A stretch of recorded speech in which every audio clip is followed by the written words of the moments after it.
আজকে আমি আপনাদের ভিন্ন স্বাদের একটা চাল কুমড়োর রেসিপি তৈরি করে দেখাবো।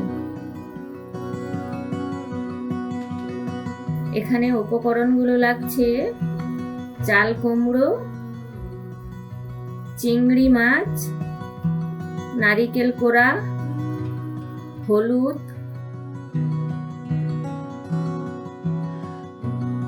পাঁচফোড়ন, তেজপাতা, শুকনো লঙ্কা, চিনি, লবণ আর রান্নার জন্য সরিষার তেল নিয়েছি। আগে থেকে চাল কুমড়োটাকে এইরকম ভাবে সরু সরু করে আমি কেটে রেখেছি আর চিংড়ি মাছটাতে লবণ আর হলুদ মাখিয়ে রেখেছি।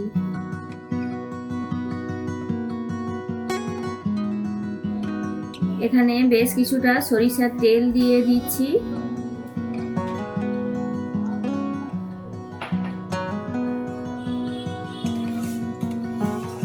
তেলটা গরম হয়ে গেছে।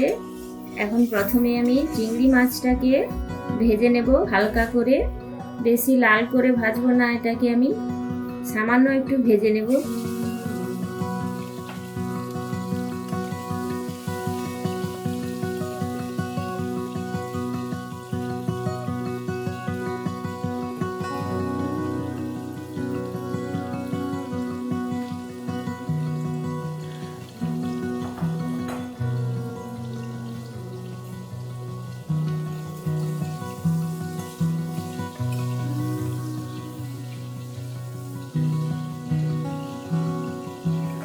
চিংড়ি মাছটা ভাজা হয়ে গেছে, এখন সেটাকে আমি তুলে নিচ্ছি।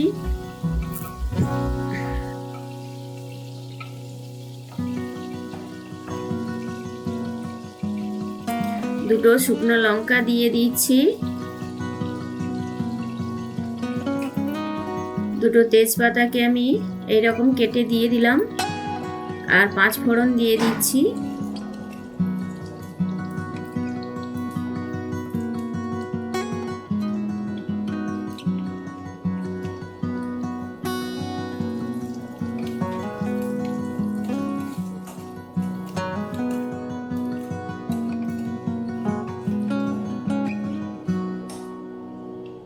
পাঁচফোড়নটা ভাজা হয়ে গেছে, এখন আমি কুচিয়ে রাখা চাল কুমড়ো তুলে দিচ্ছি।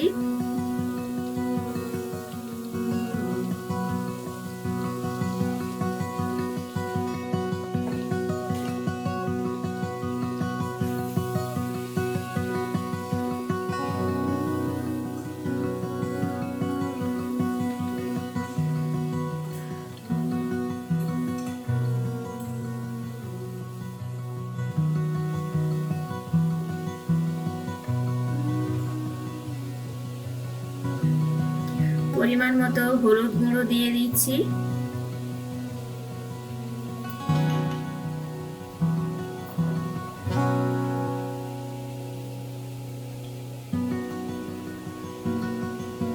পরিমাণ মতো লবণ দিয়ে দিচ্ছি। দিয়ে আবারও এটাকে ভালো করে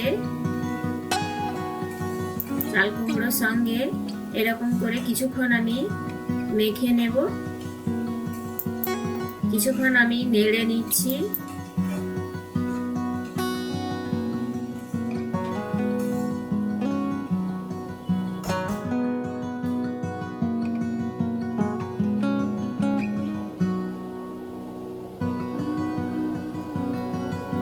ভিজিয়ে রাখা কাঁচা ছোলা দিয়ে দেব। এই রান্নাটা তৈরি করার জন্য অবশ্যই আপনারা হাই হিটে এটা করে থাকবেন। আর আগে থেকে ভেজে রাখা চিংড়ি মাছটাও তুলে দিলাম।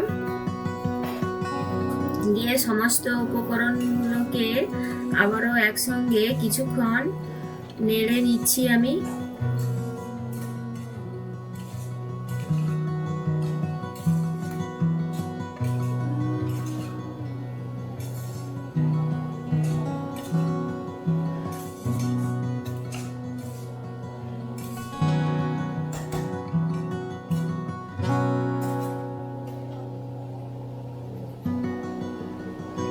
সামান্য পরিমাণ চিনি দিয়ে দিচ্ছি। অবশ্য মিষ্টিটা যে যেরকম খেতে পছন্দ সেই রকমই দিয়ে থাকবেন।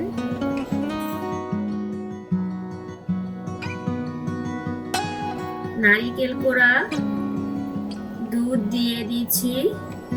আমি নারিকেলটাকে আগে থেকে করে রেখে আমি নারিকেলটা আগে থেকে কুড়িয়ে রেখেছিলাম। এবার সেটাকে গরম জল দিয়ে ভালো করে দুধটা বার করে নিয়েছি। তবে সামান্য পরিমাণই গরম জল ব্যবহার করবেন, কারণ চাল কুমড়ো থেকে জল বেরোবে। সেই রকম ভাবে অল্প পরিমাণে জল দিয়ে তাতে ভালো করে নারকেলের দুধটাকে বার করে নিতে হবে। সমস্ত উপকরণ আমার দেওয়া হয়ে গেছে। এবার আমি 20 মিনিটের জন্য ভালো করে ঢাকনা দিয়ে দিচ্ছি।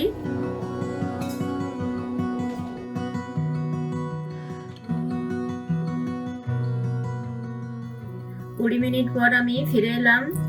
দেখুন এইরকম ভাবে চাল কুমড়োর রসটা মরে গেছে। আর এখানে আমার রেসিপিটাও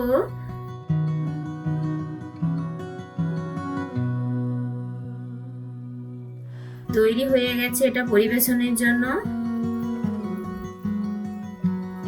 আগে যদি এই রেসিপিটা খেয়ে থাকেন অবশ্যই কমেন্ট করে জানাবেন যে খেয়েছেন নাকি আগে এরকম রেসিপি। আর যদি না খেয়ে থাকেন অবশ্যই বাড়িতে ট্রাই করুন। আর ভালো যদি লাগে অবশ্যই একটা লাইক দেবেন। দেখুন এটা পরিবেশনের জন্য একেবারেই তৈরি হয়ে গেছে। সবাই খুব ভালো থাকবেন, সুস্থ থাকবেন। নতুন নতুন রেসিপি নিয়ে আমি আপনাদের কাছে আবারও চলে আসব। আর পুরো ভিডিওটা দেখার জন্য অসংখ্য ধন্যবাদ জানাচ্ছি।